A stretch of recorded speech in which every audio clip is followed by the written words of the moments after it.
Hello, everyone, and welcome.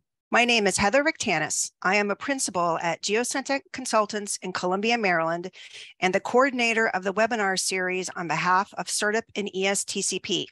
I have the pleasure of facilitating today's event. This webinar focuses on DoD funding research efforts to develop and demonstrate PFAS passive samplers. The webinar includes two presentations by Dr. Lee Blaney from the University of Maryland, Baltimore County, and Dr. Paul Edmiston from the University of Worcester. Each presentation will be followed by a brief Q&A session. We will conclude the webinar with a longer Q&A session. The next several slides provide instructions on optimizing your webinar experience. If you have not done so already, download Zoom at the link shown here and provided to you in your webinar registration confirmation email. If you cannot download Zoom, you may view the slides using a compatible internet browser such as Firefox, IE, or Edge, or by creating a free Zoom account. If you're unable to view the slides, if your screen freezes, try keying Control F5 to perform a hard refresh. If you are accessing the audio through your computer, click the arrow next to the Join Audio button and select Test Speaker and Microphone, and follow the prompts as they appear on your screen. If you continue to experience difficulties, please call into the conference line shown here. You may also submit a comment using the chat box. Please use the chat box only for comments related to technical difficulties. The Q&A option should be reserved for questions for the speakers. In case of continued technical difficulties, you can download a PDF of the slides from the webinar webpage and call into the conference line provided to you in your webinar registration confirmation email. We will also be live streaming the webinar on the SERDP and ESTCP YouTube channel at the link shown here. Today's broadcast will be listen only. You may submit questions by using the Q&A box on your screen. You do not need to wait until the Q&A period to submit your questions. In fact, we encourage you to submit questions in advance of that session. When submitting your questions, please make sure to add your organization name at the end of your question so that we can identify you during the Q&A sessions. With that, I would like to introduce Cara Patton, who is an environmental project manager at Nobles and the deputy program manager for SERDP and ESTCP's environmental restoration program area. Ms. Patton has worked with SERDP and ESTCP since 2008. Prior to this, she worked at the Drug Enforcement Administration, where she was a forensic chemist. Ms. Patton received her master's degree in chemistry from the George Mason University. Cara, please proceed. Thank you, Heather. I'm happy to welcome everyone to today's SERDP and ESTCP webinar. The next few slides will provide a quick overview of SERDP and ESTCP. SERDP is the Strategic Environmental Research and Development Program, established in 1991 by Congress as a partnership between the DoD, the Department of Energy, and the EPA. SERDP's mission is to identify and address high-priority environmental science and technology opportunities that focus on DoD requirements. SERDP funds both fundamental research as well as advanced technology development that ultimately impact real-world environmental management. ESTCP is the Environmental Security Technology Certification Program in which we demonstrate innovative environmental and energy technologies. These investments capitalize on past investments under SERDP, as well as other research programs, and are designed to transition technologies out of the lab and into the field. Especially important in all ESTCP demonstrations is the ultimate transition to implementation and regulatory acceptance. SERDP and ESTCP are complementary programs, with much of SERDP research occurring at the lab and pilot scale with occasional field efforts, while ESTCP demonstrations are primarily at the pilot and field scale, although occasionally supporting lab efforts are conducted. There are several environmental drivers for the type of work funded by SERDP and ESTCP, with the underlying objective of sustaining DoD ranges, facilities, and operations. This, as you can imagine, is a broad undertaking. It takes the form of looking at maritime sustainability, threatened and endangered species, climate impacts, unexploded ordnance and munition constituents, as well as other environmental drivers. One key environmental driver is the reduction of current and future environmental liabilities. This involves addressing contamination from past practices, including impacts to groundwater, soils, and sediments, UXO contamination, and developing management approaches for contaminants of emerging concern. The second part of this is pollution prevention, with a focus on eliminating chemicals of concern or hazardous materials in manufacturing, maintenance, and operations on our installations. We have several main focus areas for research and demonstration at SERDP and ESTCP, as shown here. As mentioned earlier, technology transfer is very important within the SERDP and ESTCP programs. Technology transfer efforts include the development of videos, training workshops, and guidance documents. The webinar series is a substantial component of our technology transfer efforts.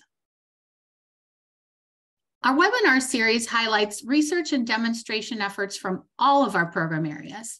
The next ER webinar is on September 7th on innovative tools for characterizing PFAS distribution and mass discharge to groundwater.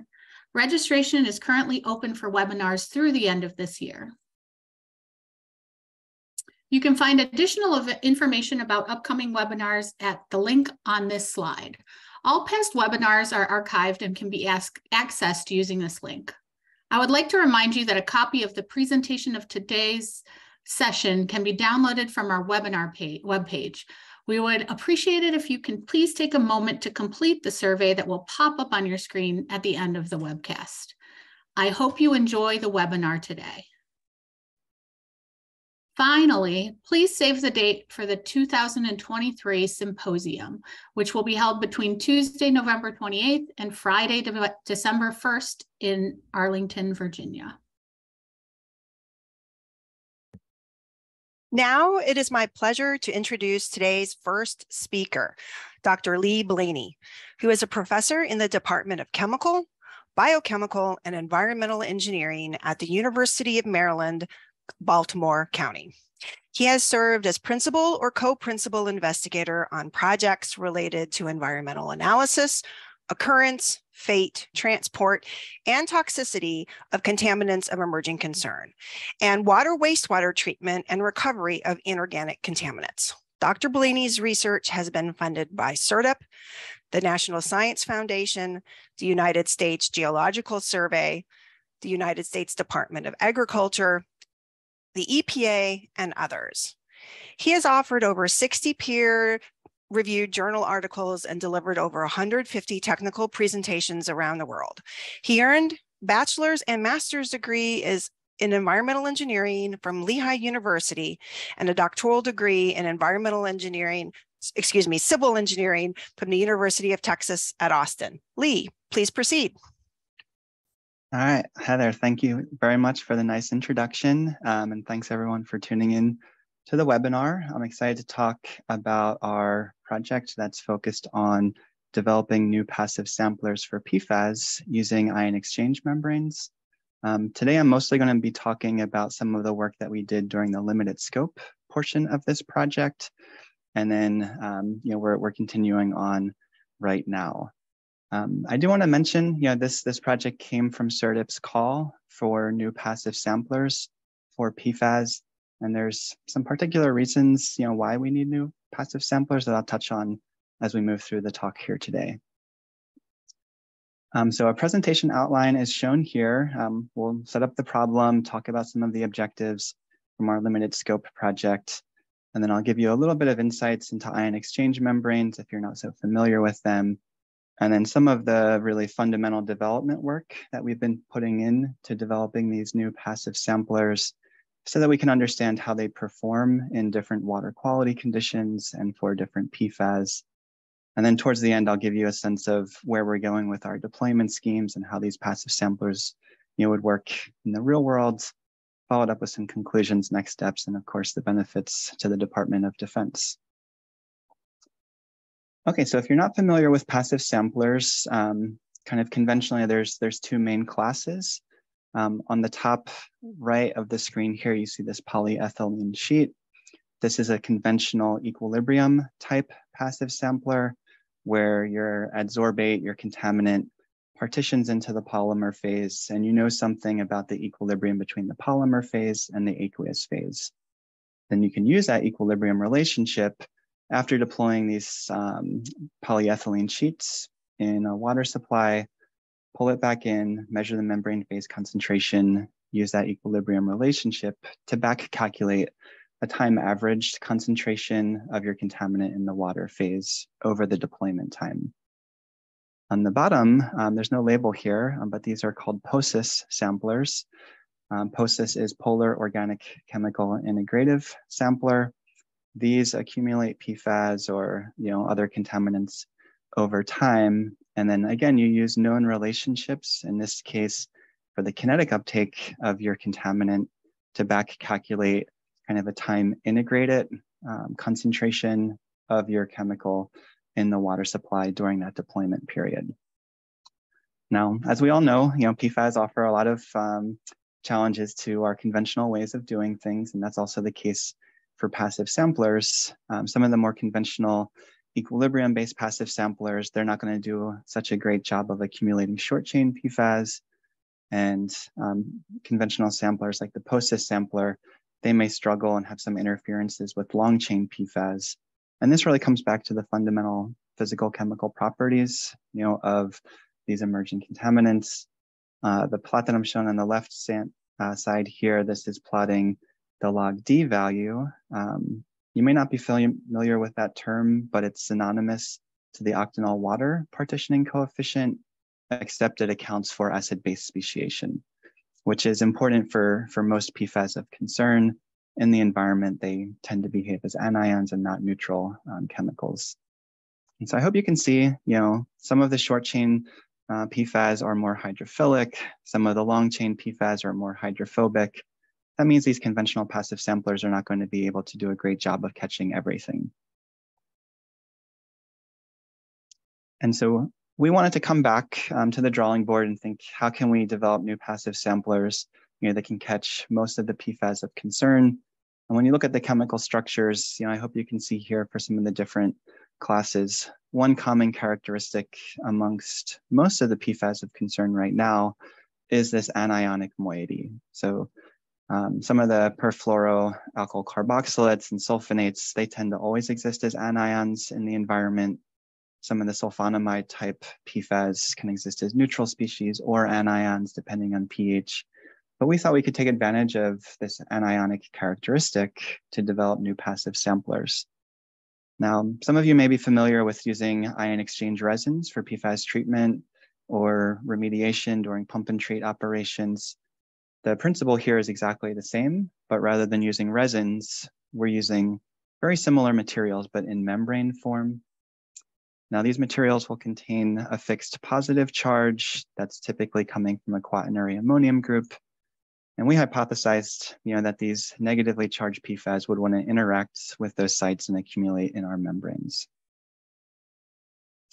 So that led us to our limited scope project, which had 7 tasks. I'll let you read these here. During the limited scope portion, we really focused in on tasks 1 through 3. And these mainly dealt with developing the proof of concept that we could use ion exchange membranes as passive samplers, that we could determine some equilibrium parameters that will allow us to back calculate time averaged concentrations of PFAS in the water that we deploy into. And then finally, try to understand a little bit about how water quality parameters could affect the performance. This is what I'm going to focus in on here today. Okay, so ion exchange membranes, they are actually a common technology in the water and wastewater worlds, especially for electrodialysis applications. It's probably where they see most of their business, but they just look like little films here. I hope you can see in the photo in the bottom left corner. They're essentially two-dimensional materials. The thickness, it can range, from maybe about 30 microns up to 500 microns, depending on the membrane that you're working with. They have different physical chemical properties. And one of the things that we want to do in this project is test different commercial membranes with different properties, so we understood, which ones performed best and why they did so. I will just quickly mention we also did some work with ion exchange fibers. These are more one-dimensional materials. It's a little bit hard to see from these photos. It looks like a bag of cotton candy, but these are ion exchange fibers. They have the same properties, fixed positive charges. We can shift a PFAS anion onto them. In this case, we thought they'd have faster kinetics, and they did, but they ended up having lower selectivity. So for today, I'm just going to focus in on the membranes. Okay, so the first thing that we were interested in is how fast PFAS accumulate into some of these different ion exchange membranes. And so here I'm just showing a couple of examples from some of these kinetic tests, where on the left-hand side, I have one membrane called AMI, and on the right-hand side, I have a second membrane called FAA. I apologize to you. All of these membranes, the commercial suppliers have names of them that are just a string of letters and numbers. Okay, and so I'll try to differentiate them as we go here. But these are two examples. Now, I hope you can see in these tests, we are mixing at around 200 RPM. That's not so important, except I want to mention that this is kind of the optimized conditions. So at this mixing speed, we're able to remove the liquid film diffusion limitations, which means this is like a best case scenario for us. So this is the fastest that PFAS are going to accumulate in our membranes in a real environment. If we have low mixing or lower turbulence in a water that we're deploying into, it might be a little bit slower to reach equilibrium.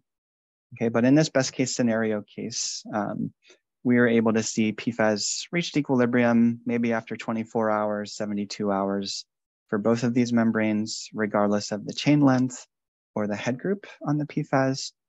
We thought this was pretty good, for real deployments. We don't want our samplers to reach equilibrium too quickly. Otherwise, we're not going to get good time averaging. And we don't want them to be too slow. Otherwise, we're going to have to leave them out there for months and months and months, before we can get some data. The other thing I hope you can see here is that these membranes do not perform the same way.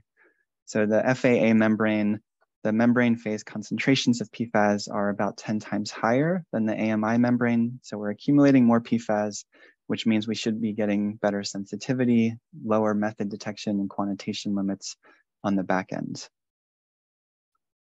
So after we ran our kinetics tests, we switched over and ran some equilibrium tests. These are equilibrium samplers. Here, I kind of collapsed the data just to make a point of the mechanism of uptake. So the plot on the left-hand side, we're plotting the calculated PFAS concentration after fitting the Langmuir isotherm to our equilibrium data versus the measured PFAS concentration. The fact that all of these data line up on the one-to-one line means that the Langmuir isotherm was a good fit to those data. Now, if you're not familiar, the Langmuir isotherm is essentially a site-specific uptake model, which makes sense for our conceptual framework. We have these fixed positive charges on our membrane, and we hypothesized that the PFAS anions would interact with those fixed positive charges. So that lined up with our hypothesis. And then on the right-hand side, this is just the actual isotherms being plotted here. And just to keep it a little bit readable, I only included the experimental data for the C8 compounds. I hope you can see that those line up pretty well with their models.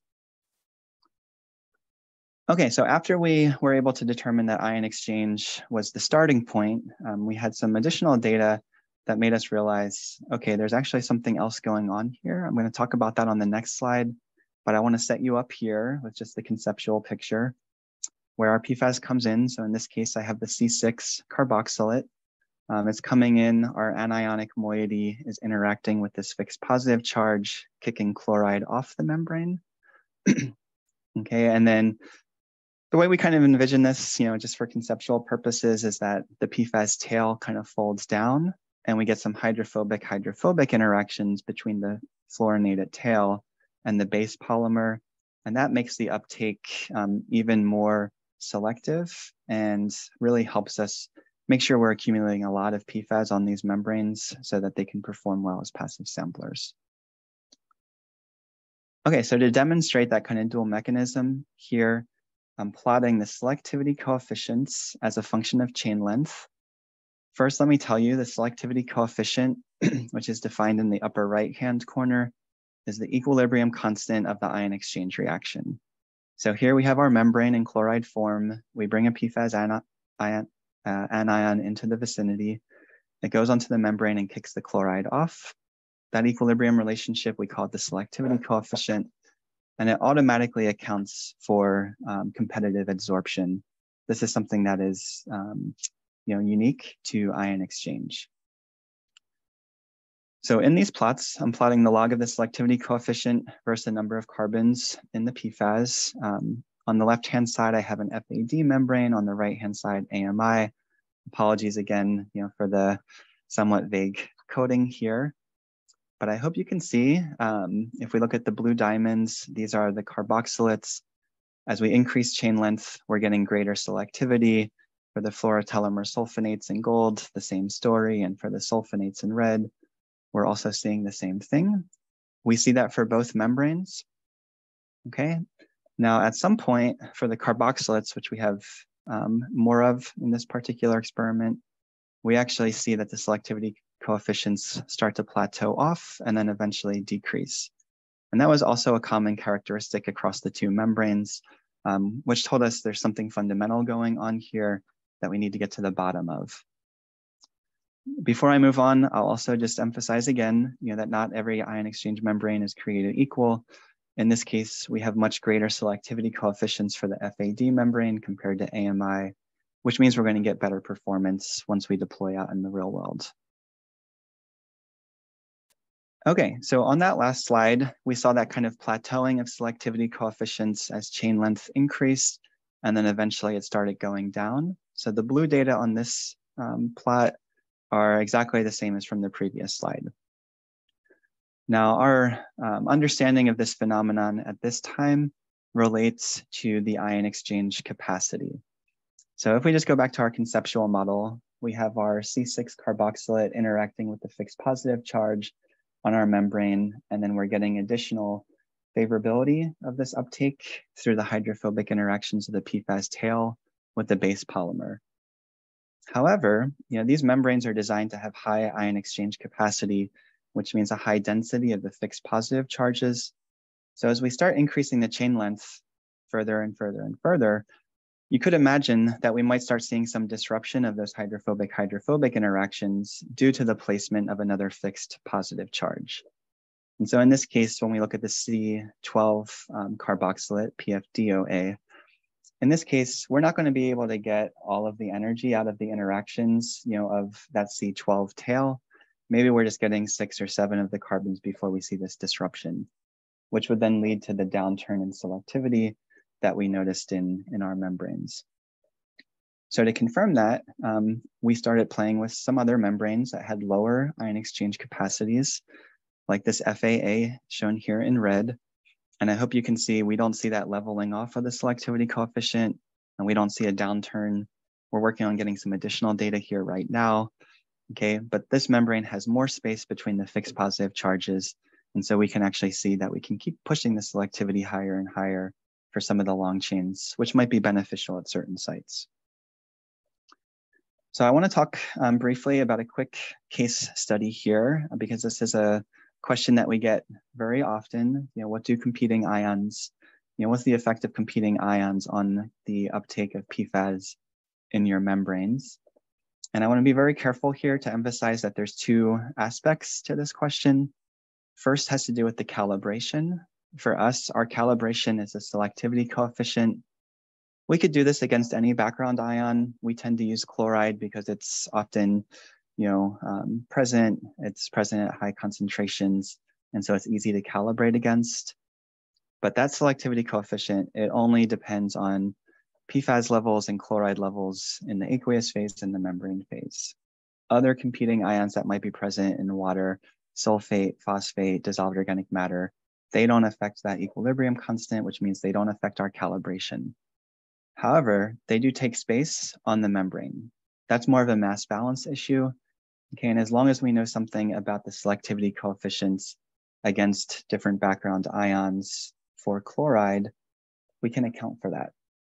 Okay, and so in this particular case, we have some sulfate on the bottom, we have no sulfate on the top. You can see the mass balance aspect means there's less PFOA going into our membrane when sulfate's present, but both of these scenarios use the same calibration. That's an important aspect here because it means we don't have to calibrate, for different water qualities. That's built in directly for us. And so if we have a solution, with more competing ions, we can use our calibration to say, well, we need to use a bigger membrane, or we need to use multiple membranes, and we can account for that on the front end. Another water quality parameter that can affect our PFAS uptake on the membranes is the salt concentration. So in this particular case, salts can provide competing ions. As we just discussed, they don't affect our calibration, but they can also affect the activity of PFAS in the water phase. Now, this is kind of leads to a concept that we call salting out phenomena. And there's some known ways to account for that on equilibrium constants, like our selectivity coefficients, by applying these Sessionov constants or salting constants. I'm not going to get into all of the background chemistry and equations in this particular case, but what I do want to emphasize is that we played with different waters. So we had a groundwater. We took the same groundwater and we supplemented it with some sodium chloride. We had a pond water that had around 10 millimolar sodium chloride. And then we had our calibrations, which are developed using DI water with 10 millimolar sodium chloride. When we apply these salting corrections to our selectivity coefficients, I hope you can see that our observed selectivity coefficients match our calibration selectivity coefficients. All of these line up on the one-to-one line. That means we're able to successfully account for these water quality impacts from the salt concentration. I'm not showing the data here, but we also varied membrane size. This shouldn't affect our calibration, and we found that that was the case, which means if we want to get lower detection limits by using a larger membrane, we can do that. And the presence of other competing species in the real groundwater and pond water, again, did not affect our calibration as expected since we're using the selectivity coefficients. So just a quick case study to emphasize this aspect with the salt content. In this particular case, I'm showing examples where we have 10 millimolar of chloride in the background water and 30 millimolar of chloride in the background water.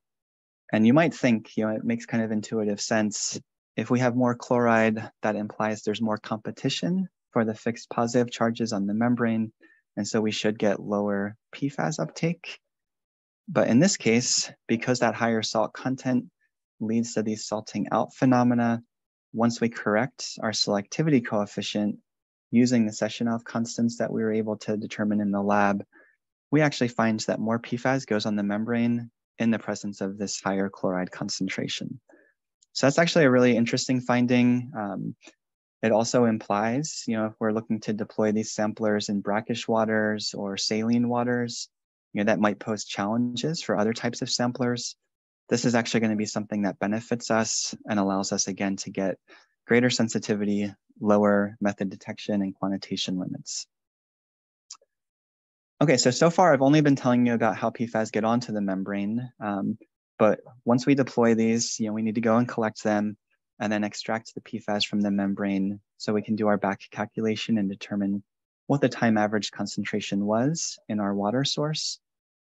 If any of you have worked with ion exchange resins in the past, you know that the desorption, the regeneration is not a trivial matter, and you often have to do a lot of optimization of sodium chloride content, sodium hydroxide content, and methanol content, or similar ingredients for your regeneration process. Okay, and that makes a lot of sense here. Again, we have a dual uptake mechanism, so we can use high concentrations of chloride or hydroxide to try to disrupt the electrostatic interaction, but that doesn't account, or it doesn't disrupt the hydrophobic interaction, so PFAS will stay on the membrane.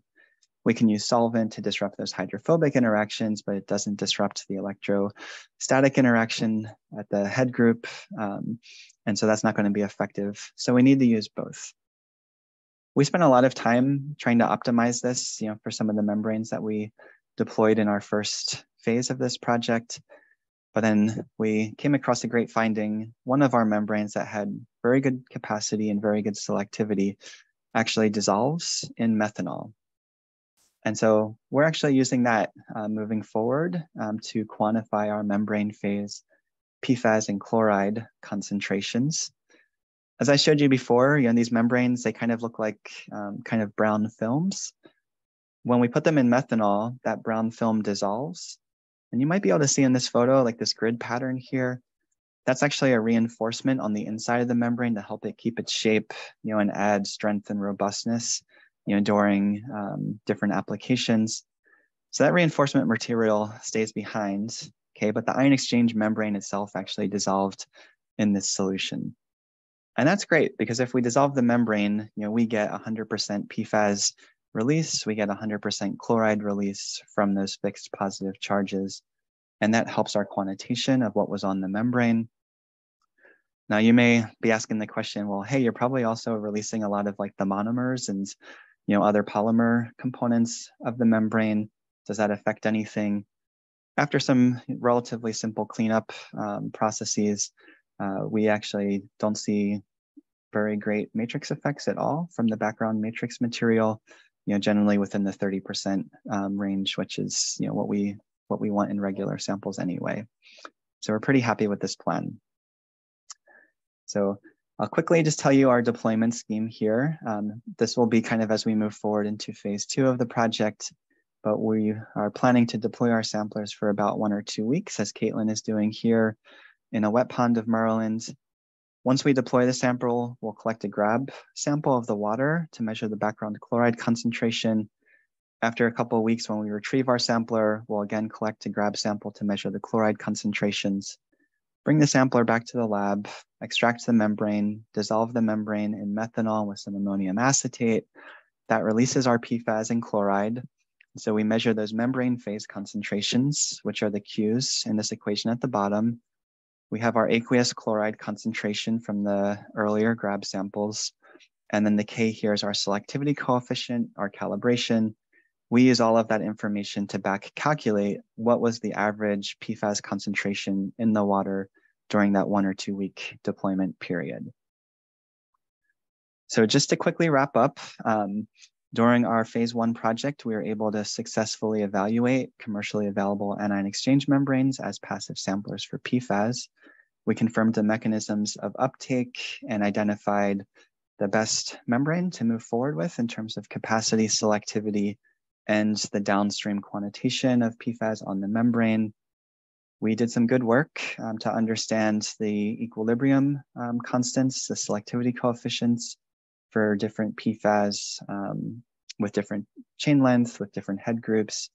In our membranes, we confirmed how water quality does or does not affect uptake and how we can correct for that, built our prototypes and successfully deployed them. Moving forward, we're going to continue on this path.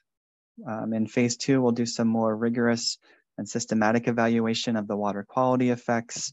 We'll expand to cationic and zwitterionic PFAS by bringing in some cation exchange membranes, and then do some more kind of real-world confirmation test to understand our deployment times, whether biofouling is an issue or not, and determining our time averaging periods for PFAS in the membranes.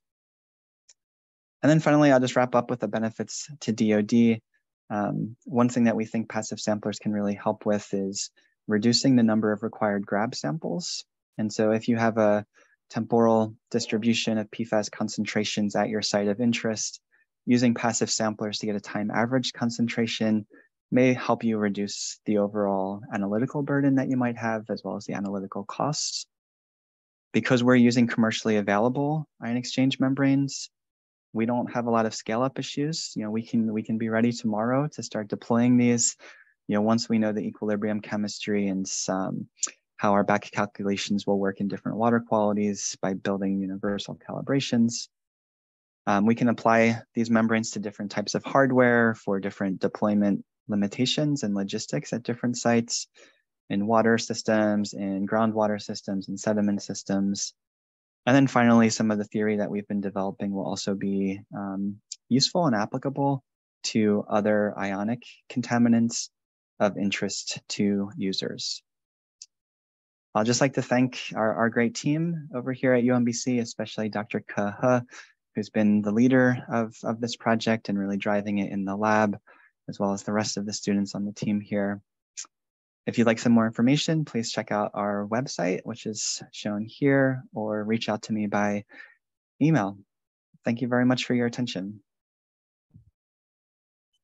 Thank you so much. As a reminder, you may submit questions by using the Q&A box on your screen. We have received several questions on the first portion of the webinar that Lee will answer now. So Lee, one of the first questions that came in is Langmuir assumes a monolayer coverage.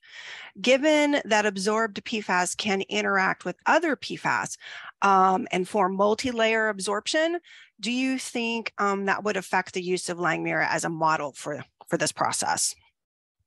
Yeah, so that's a great question. I want to just back up a second here and mention that we use the Langmuir kind of as an initial proofing for how PFAS were going into the membrane, because we actually had the question for ourselves going into this project. You know, some of the long chain PFAS can be quite hydrophobic, and we thought they may be able to partition into the polymer phase of the membrane just on their own and not interact with the fixed positive charges. And so this is kind of like another element to the question that came in. Can PFAS partition directly into the polymer phase? Do they only interact with the fixed positive charges? And as the questioner asks, you know, can they kind of stack on top of each other? We didn't see any evidence of that in our experimental studies. And as I showed, the selectivity coefficients for the long chain molecules, which are the most hydrophobic, and for that reason, maybe the most likely to stack on each other, they actually go down. You know, and so that's kind of demonstrating to us that it's not at least a prevalent concern. I'm not saying it doesn't exist, and maybe as we start thinking about some of the other, you know, precursor type molecules and others, we might see evidence of it. We haven't seen it here. And I also want to emphasize that the Langmuir isotherm, again, it was kind of just a preliminary proofing for us on the importance of the fixed positive charge. As we move forward, the isotherm model that we'll actually use, it relates more to the selectivity coefficient and how PFAS concentrations and chloride concentrations change in both the membrane and aqueous phases. So excellent question. Thank you for that one. Thank you. A question from the EPA.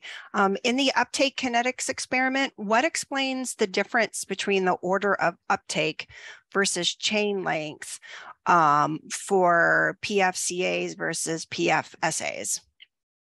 That's an excellent question. To be honest with you, we have not tried to connect our uptake kinetics to physical chemical properties of PFAS just yet. And so I'm going to go back to our data after the webinar here and see if there are trends popping out. I expect that there are, you know, from the data that we've collected according to different conditions.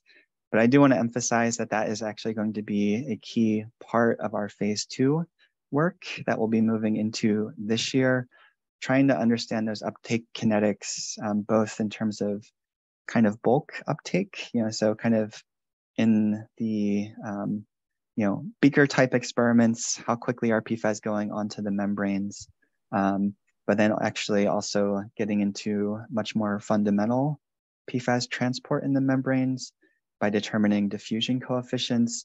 And there we do have hypotheses that chain length is going to be a critical aspect. As chain length goes up, we expect those uptake kinetics will go down.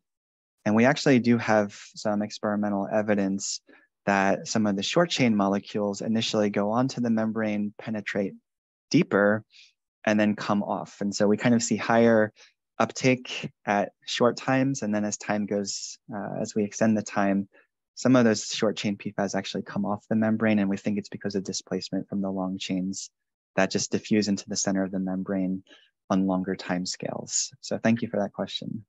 We have time for one more question that's kind of in the similar vein.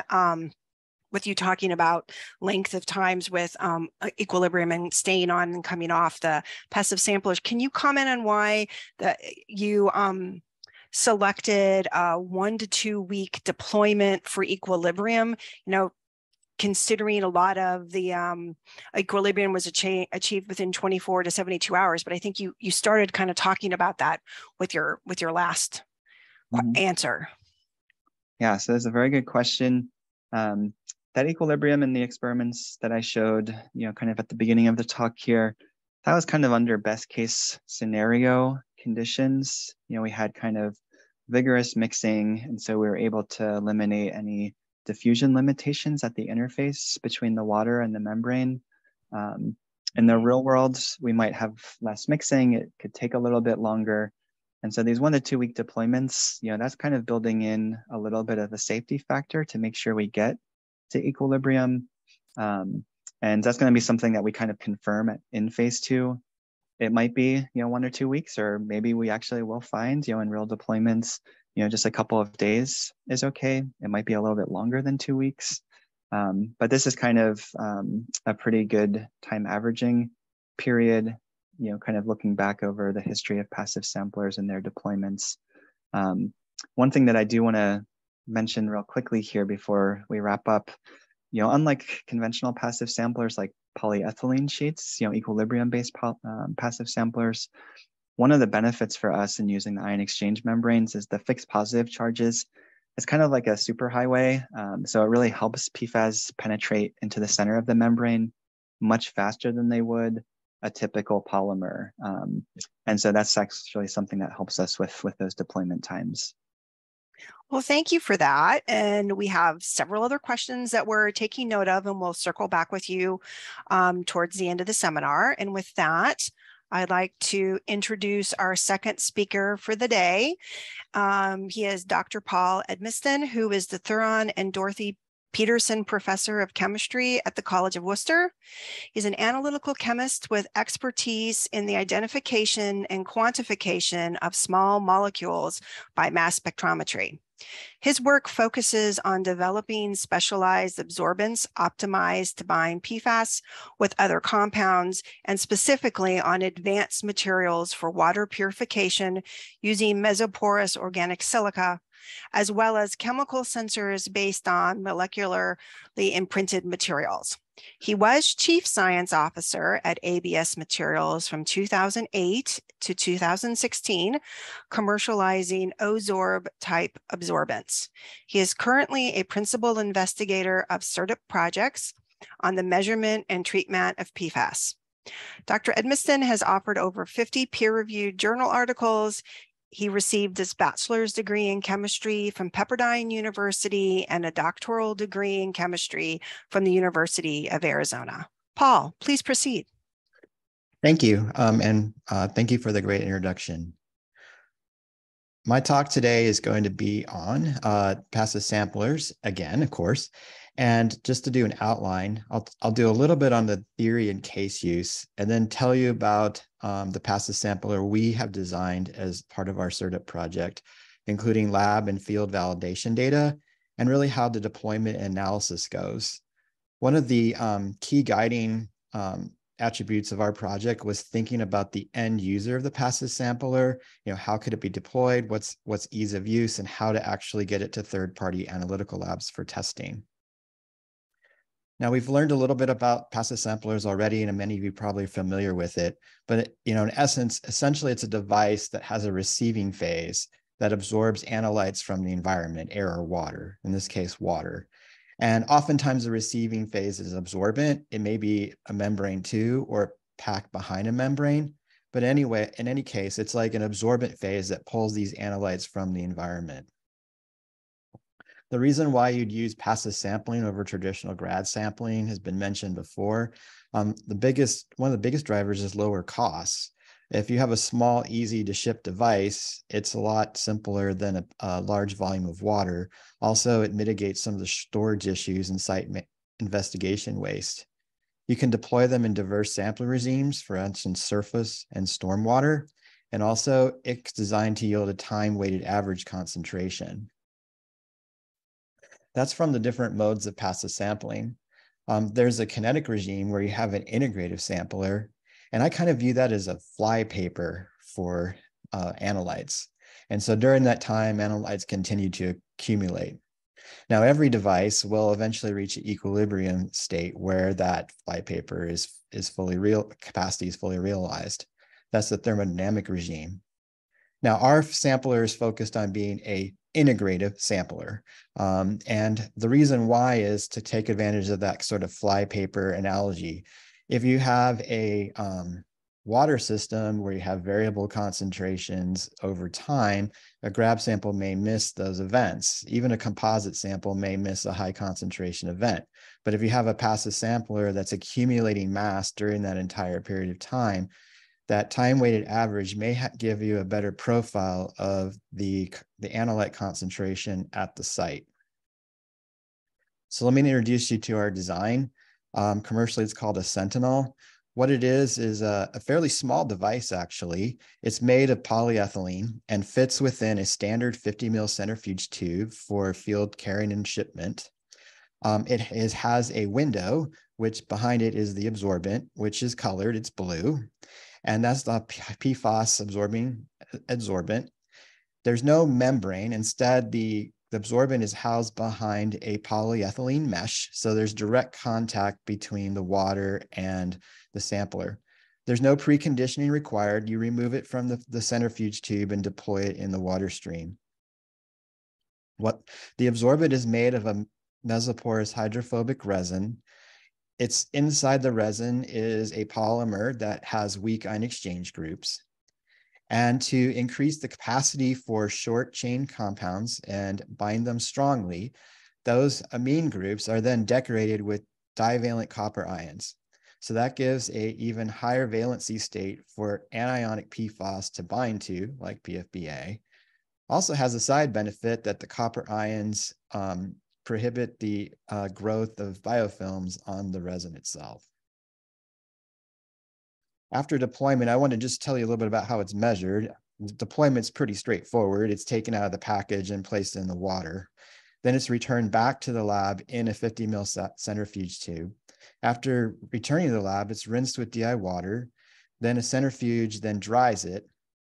Surrogates are added to the window, similar to EPA 1633, is then extracted with 2 mils of methanol, filtered, centrifuged, and then directly analyzed by LCMS. So if you notice from this protocol, this eliminates the step of you doing solid phase extraction at the analytical lab.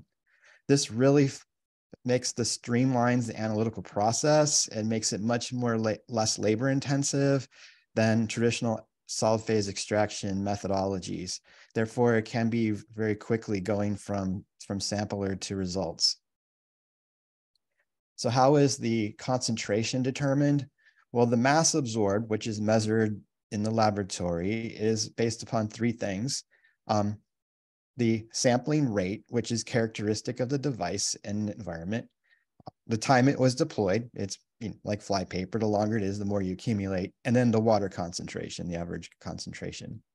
So after the mass absorb, what is needed is the sampling rate. Now, our project focused very much on measuring these sampling rates across a diverse range of analytes and conditions to create a table, lookup table that third-party labs can use to take to measure the concentration, the mass that was bound, and convert that into concentration. Here's some example values right there.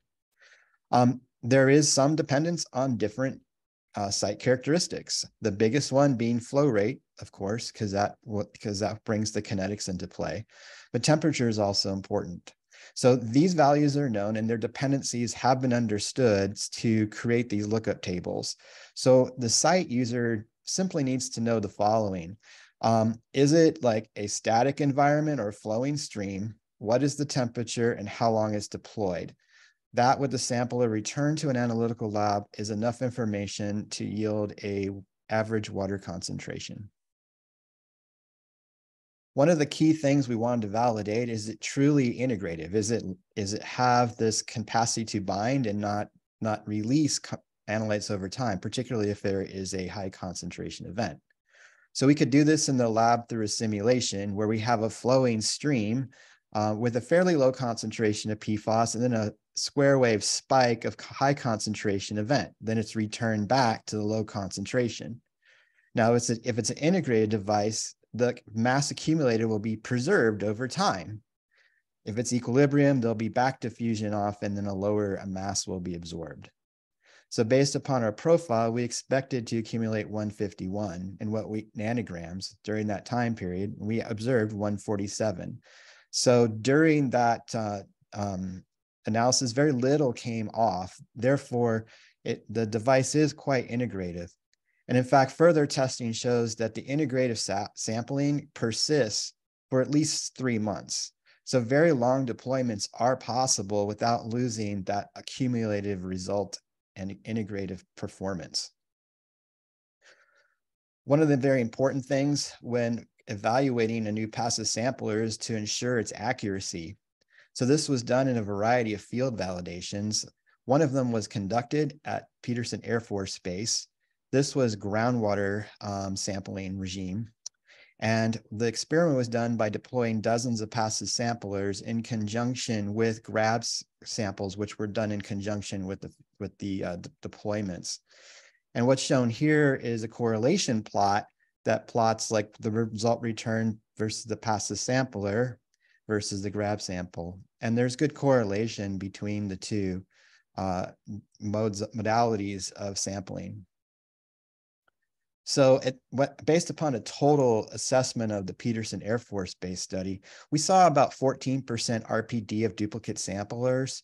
And was really good to see was that there was one-to-one correspondence between grab samples and passive samplers over 5 orders of magnitude of PFAS concentration. And we didn't really see any performance differences based on chain lengths. So there are wildly different concentrations of different PFASs of different chain lengths, but the results returned by both the passive sample and the grab sampling matched very well. As part of our SERDP-funded project, we also tested at other places. For instance, Ellsworth Air Force Base was 5 surface water locations. We also did surface water studies at Santa Ana in California River. And that was with conjunction with the Orange County Water District. And we also deployed across the Ohio River 15 surface water locations on a study led by US EPA and Orsanco. I don't have time to go into these field test results, but if you want to learn more, you can check out our report online. What I want to talk about instead is deployment options. So when we went through these field studies, we took careful assessments of like the limit of detection that we would achieve and some of the practical things you think about when you want to go do measurements. What we think is the most applicable deployment time is 2 weeks. Because in those 14 days, we can achieve a limit of detection in about the single nanogram per liter concentrations, which is, I think, pretty beneficial for most sites. However, there are other options. If time is limited, there can be shorter one-day deployments.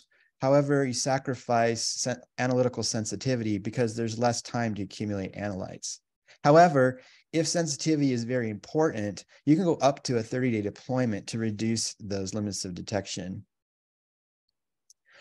The passive sampler that has been developed as part of the SERDP project has been transferred over and is now commercially available as the Sentinel. I have a picture of the device there. And also I'd mentioned that third-party commercial labs are ready to accept these samplers for analysis using the protocols I described previously. So in conclusion, based upon the funding and from SERDP and the project work we did, we have an integrative sampler for PFAS. We have validated in lab and field trials, and we have calibrated it to all 40 PFAS analytes in the EPA method 1633 now. And this technology is available right now to practitioners. the benefits to the DoD, offers a new way to do site monitoring, and hopefully one that lowers cost of site monitoring. Finally, I want to acknowledge my co-performers. This was done in collaboration with Arcadis, led by Dr. Craig Devine and Erica Cotter. Kevin Toth did a lot of the data analysis, and there were a whole host of field personnel at Arcadis that made these multiple deployments happen. So thank you for listening to my presentation. If you want to have more information about this project, feel free to go to our website or contact me directly. Thank you. Thank you so much. As a reminder, you can submit questions in the Q&A box on your screen. We have received a couple questions for Paul that we're going to be asking right now, and then we'll circle back and bring Lee into the conversation as well. So first question, the Sentinel sampler can be analyzed by commercial labs. What information must be provided when a sampler is returned to the lab? Yes, great question. What is needed is the type of water system it was deployed in. For instance, was it a flowing stream or slow flowing groundwater system? So that's one thing. It's kind of a digital thing. And then the temperature of the water, because it's affected by kinetics, temperature is important. And finally, how long it was placed in the water. And that's it. Okay, thank you. So following on this similar vein in terms of temperature impacts, could you talk about how absorption could be impacted or changed because of differences in temperature, like in the sampling system or over time? The temperature, I believe, has more of a impact on the kinetics of the uptake by the absorbent resin rather than like a changing any of the equilibrium. I mean, it's not really come to equilibrium anyways, but that's really the main process. And for the most part, in water, not a huge range of temperatures, but there is some, and that we want to account for that to increase the accuracy of the device. But the affinity is very strong for PFAS based upon the combination of hydrophobicity, ion exchange groups, and then the addition of the copper ions to really bind the anionic PFASs. Yeah. Okay, thank you. Yeah. How long can you wait before sending the samples for LCMS testing while maintaining the accuracy that comes from consulting side of the house? Yeah, that's a good question. We actually tested that by dosing them in water and then putting them in the refrigerator in the laboratory for up to a month. We saw no degradation of the PFASs that were absorbed.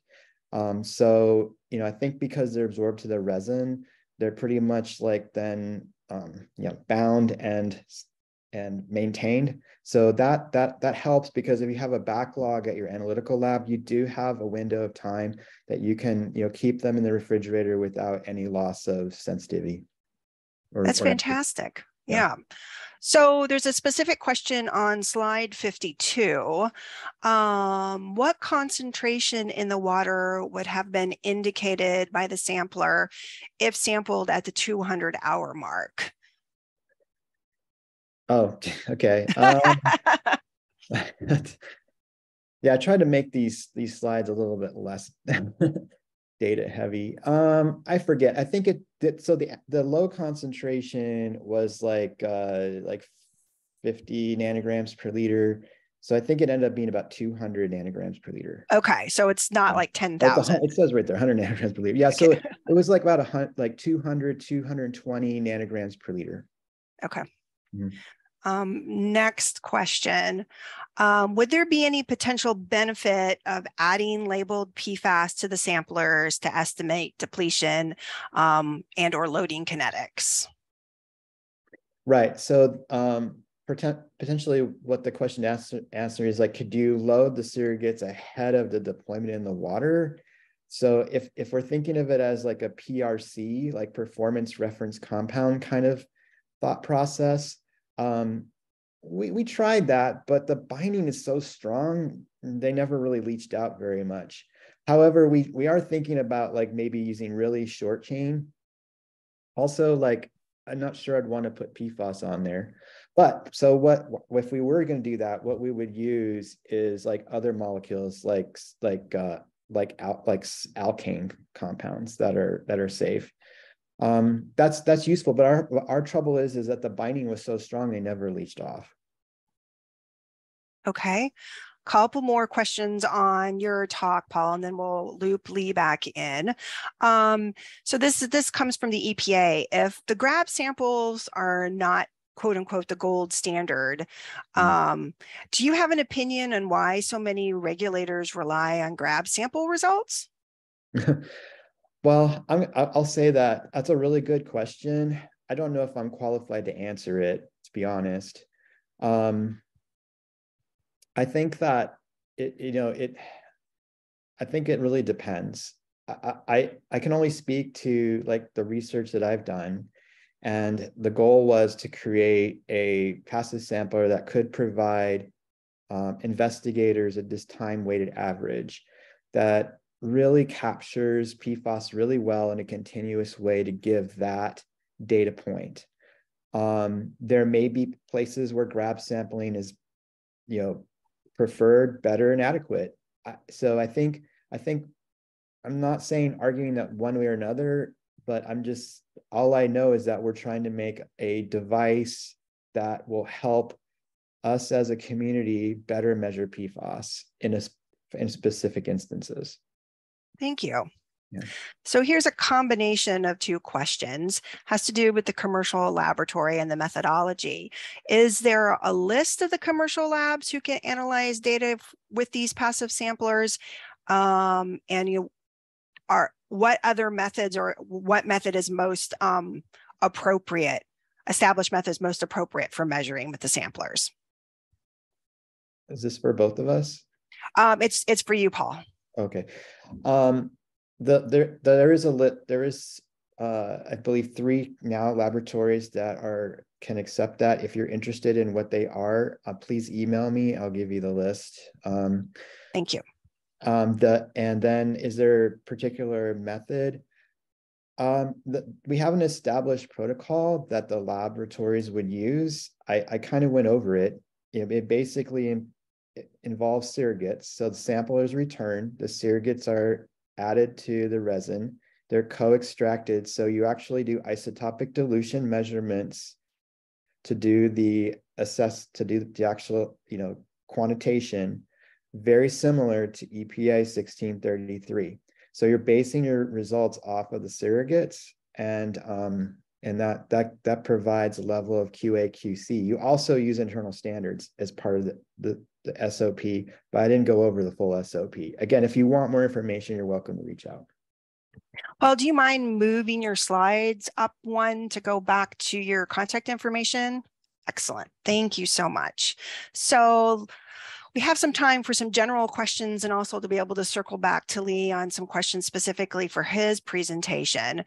In terms of general questions, Lee, why don't we turn and ask you a very similar question that we asked Paul? So what are the benefits of using passive samplers rather than grab or composite samples? Yeah, well, I think Paul gave a great response to this one. Really, I don't think there's, one approach that we need to take. We have a lot of challenges with PFAS. We need a lot of tools at the table. And so I think grab samples are always going to be a part of the mix. Passive samplers, as Paul mentioned, they can actually, be quite helpful on the front end, just thinking about almost using them for solid phase extraction, removing some of the interfering substances, getting greater accumulation over time. And so I really see it being a combination, as we move forward. Some of the advantages of the passive samplers, as we've been discussing, is you're able to get these time averaged or time weighted concentrations. And that can be really helpful for thinking, okay, over time, what would the potential exposure of humans or animals be, to PFAS in some of these water supplies. So I'm going to disagree with Paul and say, we need a combination of approaches, and sometimes one might be more appropriate than others, or co-deploying and making sure that we have good agreement, between the different approaches. Thank you. Paul, for you, in terms of general thoughts on passive samplers, what are the advantages and disadvantages of equilibrium versus integrative sampling? Well, I think the one of the advantages of the integrative sampler is if you do have a system that is very changeable in terms of the concentration of your analyte over time in the environment. That integrative one is helpful to get to act as my analogy as a flypaper for the PFAS. However, equilibrium can be faster if the receiving phase is designed such to bind quickly and come to equilibrium well. It also, equilibrium may be useful in if you're trying to kind of draw a correlation between the environmental concentration and its impact on potentially organisms or sediment absorption. So there's different pros and cons. Thanks. For both of you, and let's start with Lee. Can you comment? Heather, can I answer that question as well? Oh, sorry. Sure. Go ahead. Yeah. I don't mean to speak over you there, but I think it's a good one. And I like Paul's answer. I'll just mention for the equilibrium samplers that we're working with, one of the benefits of them that we really like and appreciate, especially given the ion exchange mechanism, is because that's an equilibrium constant, we can use fundamental relationships, to understand how temperature or salt content or competing species affect the uptake. And so that allows us to kind of move towards a universal calibration. And so that's great because we can say, hey, if temperature is changing, if you're deploying in, Minnesota or Florida, we can handle that. We don't need to change the calibration in any way. We just use some of our corrections. If you're in a freshwater or a saline water, we can correct for that. Some, conventional passive samplers, you kind of have to calibrate, specifically to the water quality that you're working with. And that, just adds one additional element, on top of the quantitation on the backside. So that's one benefit of our samplers that we really like in terms of equilibrium versus integrative. Thank you so much for that. So again, a question for both of you, and it has to do with biofilm formation. Could both of you talk to any work or observations of biofilm formation, and then also talk about how turbidity in sediment environments might impact your passive samplers? Lee? Sure. It's an excellent question. I'll be honest, we have not done a lot of testing in this regard just yet. We have that planned for phase 2.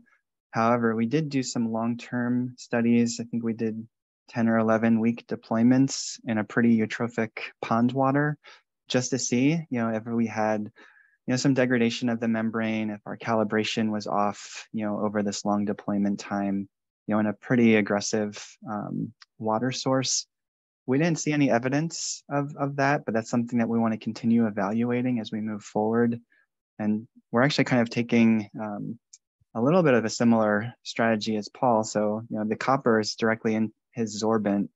For us in our prototype passive samplers, we've played with adding a copper mesh screen on either side of the membrane to add some additional protection against biofilms growing on the membrane and maybe decreasing the surface area and the rate of uptake and things like that. But I can tell you so far, we haven't seen any negative effects in our limited studies. Thank you. Paul? So we've done, many deployments, at least 100 samplers. During that time, we've only lost 2. When some of the samplers come back, they're pretty coated with goo, to use a technical term. But the actual absorbent bed is pretty clear. That copper appears to be quite good at preventing as being a biocidal. The media is packed in fairly loosely, So there's mechanical action that helps to agitate the media and also, loosen out any particles that might be trapped. We've done some even testing with sediment. That's gone pretty well too. Finally, like the actual absorbent itself is pretty interesting in that it is actually mechanically flexible. So I think that bacteria and other organisms have a hard time getting a grip on the surface, and so they're dislodged pretty easily. So although our samplers are, they start out white and they come back brown, the absorbent itself looks pretty good, and we've never had any real trouble with biofilms to date. Thank you so much. Lee, a question specifically about your presentation. What is the nominal pore size of the membranes? Yeah, so this is an excellent question. We think about these membranes as kind of more gel type ion exchange materials. And so, kind of traditionally, when you think about ion exchange resins, you have the gel type, which is kind of more of a continuous polymer. And then you have macroporous resins, which, at least conceptually, you can kind of think of the same way as activated carbon. For these membranes, these are much more the gel type. And so there's a polymer phase. There's not pores, that PFAS diffuse through. They diffuse through the polymer along the fixed positive charges. I will say, for other applications of ion exchange membranes, I mentioned electrodialysis. People use them in fuel cells.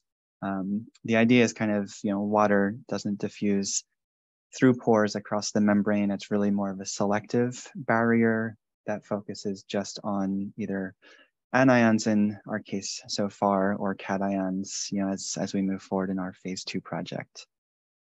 Thank you. Another question for you, Lee. This is more for specific use at a site. Would sampling and chemical analyses of the water also be required to measure the chloride and other constituents that might affect the sampling process? For example, maybe some water quality parameters to help with taking into account the sampler interfered concentrations of PFAS in the water? Yeah, so it's a very good question. I will say maybe this is, if I'm speaking honestly here, maybe that's like kind of one of the main disadvantages of our sampler, but I don't think it's limiting. So we do take during deployment and retrieval, we collect grab samples to measure for background ions. That allows us, to understand what the chloride concentrations were in the source water, as well as kind of the total salt content. And those do, go into, in terms of this total salt content, correcting our selectivity coefficients.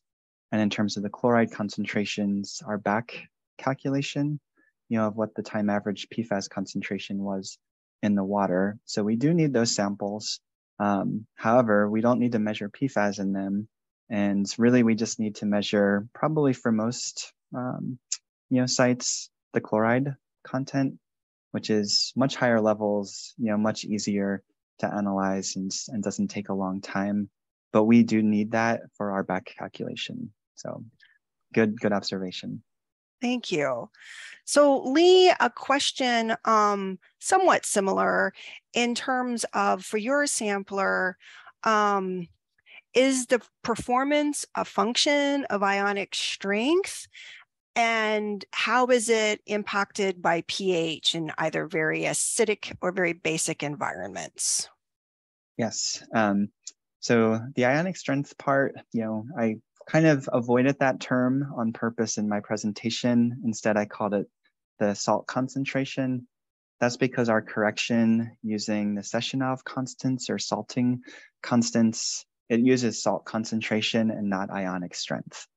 Okay, but the ionic strength effects, they're basically tied in with the salting effects that I discussed, and higher ionic strength, higher salt content, it actually improves the PFAS uptake on our samplers. So that was one of the reasons why I mentioned, that ours may be a particularly good fit for brackish waters or saline waters compared to maybe more traditional adsorption-based passive samplers due to the unique ion exchange mechanism here. And then the second part of the question was about pH. So for most of the PFAS of concern, the carboxylates, the sulfonates, the fluorotelomere sulfonates, they don't have any relevant acid-base speciation unless you get to very low pH values, which is not the case at most sites. However, some of the sulfonamide compounds, they do have relevant pKa values. So this is another example of where we can use our universal calibration. And we have demonstrated this for PFOSA, NETFOSA, and METFOSA so far, where if we bring the acid dissociation constant, the Ka value or pKa value in, we can build a speciation-based correction to our selectivity coefficients that fits our data quite well across the pH range. And so the short answer is we can correct for pH and we can correct for ionic strength or salt content. The membrane itself, we use strong anion exchangers. And so our fixed positive charges are always positive charges. They never become neutral. Thank you, Lee. Paul, similar question to your passive sampler. Is performance impacted by ionic strength or pH? A small amount, but surprisingly not much. And the reason why I believe that is that it's a kinetic regime that we're operating in. And so it's more the things that affect the kinetics that have the biggest effect, and those would be the temperature and the flow rate of the water stream around the sampler. There are small amounts. You can see that in the tornado plot if you have the slides, the relevance of them and the ranges that we tested, but it's not significant. It's not significant enough that on a primary primary analysis, those constants would need to be used to calculate the concentration in the water. However, if higher degree of accuracy and precision in a site is necessary, you would be found empirically by collecting a grab sample in conjunction and then optimizing or refining the RS values for that particular site. But bottom line, temperature and time and flow rate are the main variables. Thank you so much. Back to you, Lee, specific on your presentation. Have you or do you plan on looking at mixed PFAS systems? Yes, many of the results that I showed were mixed PFAS systems. We are working with around 20 compounds so far. We're continuing to increase that, as we get new bulk PFAS available, from different suppliers. As we're moving forward, we are also, thinking about bringing in some of the ultra short chains, to make sure we can accumulate those. Those pose a little bit more, of a challenge than the long chains, which are, have a very high affinity for our membranes. And so because the PFAS concentrations are so much lower than the background anions like chloride and sulfate and things like that, we don't see that they impact each other much at all when we compare single adsorbate experiments versus multi-adsorbate experiments. There's no positive aspects to that. It doesn't help accumulate more PFAS if there's other ones present, and it also doesn't hurt. And I think, again, that comes back to the kind of site-specific uptake at the fixed positive charges on the membrane. Thank you. So a question for both of you. Let's go back to you, Paul. Are the samplers deployable in monitoring wells? And what kind of logistics might you need to use in order to make sure that they're able to be positioned in the well? Does it have to have a weight on it, etc.? Yeah, definitely they're deployable in ground watering wells. The data that I showed at Peterson Air Force Base, those were all in groundwater monitoring wells. Because it's made of plastic, it does float. So there's a screw hole on, or you can buy one that's made of metal, it will sink now.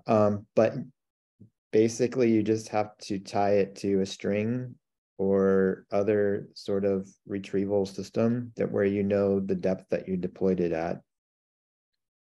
That's it. Okay. Yep. Excellent. Similar question for you, Lee. Yeah, I mean, really, I'll echo Paul. We could definitely deploy our passive sampler in a similar context as his. The one thing I'll kind of add onto my response to this question kind of goes back to one of the earlier questions. When would you use grab samples versus passive samplers? If we're at a groundwater site and there's not a lot of variability, in the PFAS levels over time, just due to the slow movement of groundwater at that particular area, grab samples may be fine in that case. And so, it just kind of comes back to how much variability do you expect in the source water on whether grab samples or passive samplers, are the most suitable approach. But the specifics, I echo everything Paul said. Thank you. Another general question for both of you. Let's go back to Paul. How do you consider the impact of passive samplers in terms of the cost on in-site investigations? Do you think it's net reduction in cost, or do you think it just depends? I think it'll be net reduction in cost in many cases, maybe not all, but one thing, because you're deploying a device, and in this case, the device is about 1 inch by 2 inches in size. You don't need a lot of space. There's no site investigative waste that would need to be removed. The shipping, you're looking at a device that can fit in the palm of your hand and goes into a centrifuge tube. So it's shipped in a centrifuge tube. So the weight of the device is much less, the size is much less. So when it gets to the analytical lab, I don't know if any of you are on that side of it, but think about like storage of bottles. Now you're just storing, trays of tubes with a passive sampler in it. And, the economics of the actual analysis are interesting to think about too, because the process to analyze them is all takes place in a conical 50 mil centrifuge tube, no solid phase extraction, but follows surrogates and internal standards QA/QC processes that we're all familiar on the analytical side for like EPA methods. So from kind of like transportation to back-end analysis, there are multiple places that can reduce the cost. And really that was one of our big focuses on our SERDP project. We thought about like the end user, reducing costs, hassle, and that kind of thing. I haven't monetized it, but I think in general it might be a lot less expensive. Thank you, Paul. Lee, what are your thoughts? Oh, Paul's making this really easy for me. I echo everything that he just said. The one thing I'll add on top is, if you're at a site and there is some variability in the PFAS concentrations over time, and you're trying to get a sense of, okay, what's your average level, or a median level to think about, for meeting specific treatment or remediation or exposure, goals to downstream consumers. Let's say you measure, 20 grab samples, to get a sense of what that distribution is versus one passive sampler, that gives you the time weighted average in its own. Now you need less samples, you need less analysis. And so you may actually be able to reduce your number of, analytical tests, which, I think we all know is quite expensive at contract labs. And so that can also be a net saving on top of everything that Paul mentioned. Thank you so much, Lee. I'd like to thank both of the speakers we had today. We had a lot of really good questions, good comments and discussions in the question and answer sessions. And with that, I'd like to move on to the next slide, which is showing here. Our next webinar is on Thursday, September 7th. It will focus on DoD-funded research efforts to develop innovative tools for characterizing PFAS distribution and mass discharge in groundwater, and will feature 2 speakers, Dr. Raymond Lohman from the University of Rhode Island and Dr. Craig Devine from Arcadis. Registration is open, so please visit the SERDP and ESTCP webinar webpage to register for this and other webinars through the beginning of next year. And before we conclude, I would like to remind you that both the audio and a copy of the presentation of today's session will be archived on our webinar webpage in case you'd like to refer to them in the future. We would appreciate it if you could please take a moment to complete the survey that will pop up on your screen at this time. This concludes today's webcast, and thank you so much.